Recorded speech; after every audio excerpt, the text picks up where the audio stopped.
lakini mazingira yanafanya alipende atumie muda wake kusomesha na kutafuta njia mbadala ili aweze kuelewa kwa wanafunzi.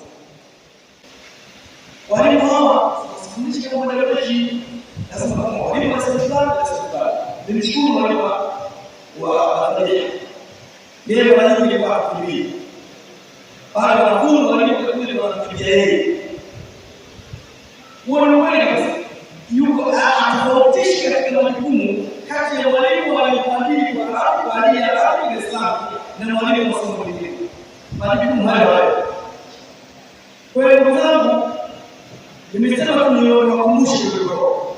Na hapa kuliko naamini wengi wamepata mafunzo kwa maana wataalamu wale hawakuwaleta bahati mbaya na wanatumia na kubwa sana.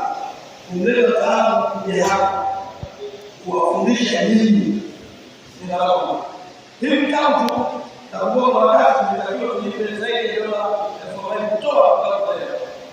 Ndio hali ya kuona kwa maana tukajalia huku na huku mbele kwa kumzidi. Lakini hii ni sio kama mtandao ya kutana na kundi. Wakati mwingine wanatoa mtenda familia ndio wanatafadhili ndio katika familia.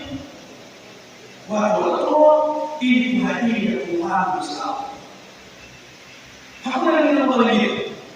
Sasa hivi ndio kalamu kwa sisi tunafundisha usawa, lakini pia tunaelekea katika soko. Hilo pia kwa biashara ndani ya Tanzania. Kwa hiyo tukijifunza na kufundisha vijana wetu vizuri, tunaamini baada ya miaka kadhaa huu unyonge wote utaisha. Lakini kwa shaka walimu mjiandae. Kwa kweli walimu. Baada ya walimu wavivu na baada ya walimu hata kwa mkoa wa shule na mashaka.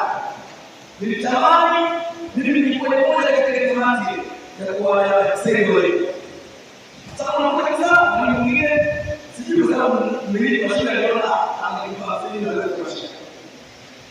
Tunaenda kulipa somo. Tunaenda kufanya watoto